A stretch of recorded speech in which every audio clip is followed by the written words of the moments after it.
नमस्कार दोस्तों, आज के इस वीडियो पर आप लोगों का बहुत बहुत स्वागत है। दोस्तों, आज के इस वीडियो पर हम लोग बात करने वाले हैं आयुष्मान कार्ड में जो एक्स्ट्रा पैसा लिया जाता है। मतलब जब आप आयुष्मान कार्ड के माध्यम से कोई भी ट्रीटमेंट करवाते हैं तो उसमें जो पैसा लगता है उसके अलावा आपको और कैश देना पड़ जाता है कई बार। तो बहुत से अस्पताल ऐसे पैसे मांगते हैं। तो आज के इस वीडियो पर आप लोगों को मैं इसी के बारे में फुल जानकारी बताने वाला हूं कि अगर आपसे इस प्रकार का एक्स्ट्रा पैसा मांगता है कोई भी हॉस्पिटल, तो आप उसके खिलाफ एफआईआर कर सकते हो, उसके खिलाफ शिकायत कर सकते हो, उसको आप पैसा देने से मना कर सकते हो। तो ये किस टाइप से होता है, कैसे आप ये कर सकते हो, आज के इस वीडियो पर आप लोगों को मैं पूरी जानकारी विस्तार से बताने वाला हूँ। दोस्तों, स्मार्ट कार्ड की जो सुविधा होती है वो बिल्कुल निःशुल्क सुविधा होती है। आयुष्मान कार्ड के माध्यम से जितने भी ट्रीटमेंट होता है, इलाज होता है, उसमें जो भी खर्चे आती हैं वो आयुष्मान कार्ड से काटा जाना होता है। लेकिन कई बार क्या है, हॉस्पिटल के द्वारा ये एक्स्ट्रा पैसा का डिमांड किया जाता है, तो इस पैसे को आपको नहीं देना है। तो इसी के बारे में मैं पूरी जानकारी आज बताने वाला हूं। तो दोस्तों, पूरी जानकारी देखने के लिए वीडियो पर बने रहिएगा और हमारे चैनल पर पहली बार आए तो प्लीज़ चैनल को सब्सक्राइब भी कर दीजिएगा एंड सब्सक्राइब के साइड में दिए बेल आइकन को प्रेस भी कर दीजिएगा। सो फ्रेंड्स, चलिए वीडियो शुरू करते हैं। तो दोस्तों, अपने इंडिया में लगभग सभी परिवार के पास आयुष्मान कार्ड बना हुआ है, जिसमें 5 लाख रुपए तक का छूट दिया जाता है। 5 लाख रुपए तक का आप अपना ट्रीटमेंट करवा सकते हैं। आपका या फिर अपने परिवार का किसी भी सदस्य का ट्रीटमेंट आप 5 लाख रुपए तक का करवा सकते हैं। तो इसका आप ट्रीटमेंट कैसे करवा सकते हैं ये आप लोगों को सबसे पहले बताता हूँ। जैसे कि आपके परिवार में कोई भी सदस्य है जो बीमार पड़ जाता है या फिर एक्सीडेंट हो जाता है, तो ऐसे स्थिति में आप उसको हॉस्पिटल ले जाते हो। तो आपको ऐसे हॉस्पिटल में ले जाना है जहां पर आयुष्मान कार्ड की सुविधा उपलब्ध हो। मतलब आयुष्मान कार्ड के माध्यम से ट्रीटमेंट किया जाता हो, आयुष्मान कार्ड का जो पैसा होता है उसके माध्यम से ट्रीटमेंट किया जाता हो। तो आपको ऐसे हॉस्पिटल में जाना होगा। ठीक, ऐसे हॉस्पिटल में जाने के बाद आपको अपना ट्रीटमेंट करवाना है। तो ट्रीटमेंट करवाने के बाद आपका जो पैसा रहेगा, जो पैकेज रहेगा उस ट्रीटमेंट का, उस इलाज का, वो आपके आयुष्मान कार्ड से काटा जाएगा। ठीक, और ये जो पैकेज रहेगा, डॉक्टर आपको बताएगा कि इतना पैसा लग सकता है, ऐसे करके ये पैकेज के माध्यम से ट्रीटमेंट होगा। तो उस ट्रीटमेंट के लिए जो भी पैकेज बना रहता है, उस पैकेज में सब चीज़ रहता है। जैसे कि उसका अगर ऑपरेशन होना है तो ऑपरेशन का भी उसमें चार्जेस जुड़ा रहता है। उसका गोली, दवाई, पानी, सब चीज़ का उसमें चार्जेस जुड़ा रहता है। और उस चार्जेस के अलावा आपसे 1 रुपये भी एक्स्ट्रा नहीं लिया जाना चाहिए, ये नियम है। लेकिन अधिकतर हॉस्पिटल में ऐसा नहीं होता है। आपका जो आयुष्मान कार्ड है उसमें जितना पैसा कटेगा वो कटेगा, वो अलग है।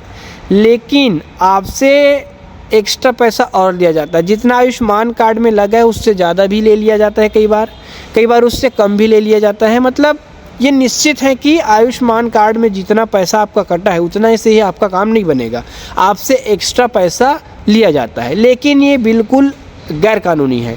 आयुष्मान कार्ड के नियम के अनुसार से कोई भी ट्रीटमेंट का, कोई भी पैकेज के अलावा आपको पैसा नहीं लेना है। ये बिल्कुल स्पष्ट निर्देश है, ये स्पष्ट नियम है। लेकिन कोई भी हॉस्पिटल इसको नहीं मानता है। तो ऐसे में आपको क्या करना है? तो देखिए, ऐसे में आपको सबसे पहले तो आपको 104 नंबर पर शिकायत करना है। आपको पूरा स्थिति बताना है, ऐसा ऐसा हुआ है, ट्रीटमेंट चल रहा था या फिर चल रहा है, जिसके लिए मुझसे इतना पैसा और एक्स्ट्रा लिया गया है और साथ ही साथ मेरे जो आयुष्मान कार्ड से इतना पैसा काटा गया है। ऐसे करके आपको जो इसका जो हेल्पलाइन नंबर है 104 है, उसमें शिकायत करना है। इसके अलावा आप अपने ज़िले के जो स्वास्थ्य अधिकारी होते हैं, CMHO होते हैं, उसके पास जाकर के आप लिखित में शिकायत दर्ज करवा सकते हैं। और जो भी आपका चार्जेस लिया रहता है, जो भी आपसे पैसा लिया रहता है, उसका बिल अगर आपके पास है तो वो भी आप उसको दिखा सकते हो। ठीक, अगर आप इतना सब कुछ करते हो तो ऐसे स्थिति में उस हॉस्पिटल के लिए बहुत ही ज़्यादा मुश्किल भरा हो सकता है। मतलब उन लोगों को पता है पैसा नहीं लेना है करके, लेकिन वो गैर कानूनी तरीके से पैसा ले रहे हैं। तो ऐसे में वो घबरा जाते हैं और आपको कॉल करेंगे। जब उसके पास तगादा जाएगा, उसके पास कोई भी मतलब दबाव जाएगा कोई भी अधिकारी का, तो वो आपको कॉल करेंगे कि भैया आपने ऐसा क्यों शिकायत कर दिया, ऐसे करके प्लीज़ शिकायत को वापस ले लीजिए, हम आपको जो पैसा लिए हैं उसको रिफ़ंड कर देंगे। ऐसे करके बहुत लोगों के साथ ऐसा हुआ है, मेरे जान पहचान में ही ऐसा हुआ है। और बहुत लोगों के पास कुछ भी नहीं हुआ, मतलब शिकायत तो की है लेकिन आज तक उसका कोई सुनवाई नहीं हुआ है, उसका पैसा चला गया है।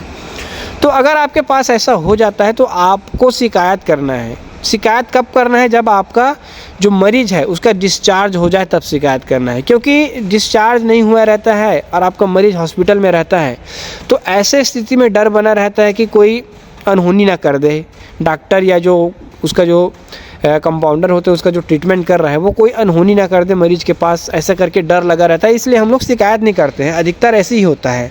तो आपको उसी बीच में भी आप शिकायत कर सकते हो अगर आप करना चाहो तो, लेकिन थोड़ा रिस्की रहेगा क्योंकि कुछ भी हो सकता है। तो आप अगर उस टाइम नहीं करते हो तो आप बाद में कर सकते हो।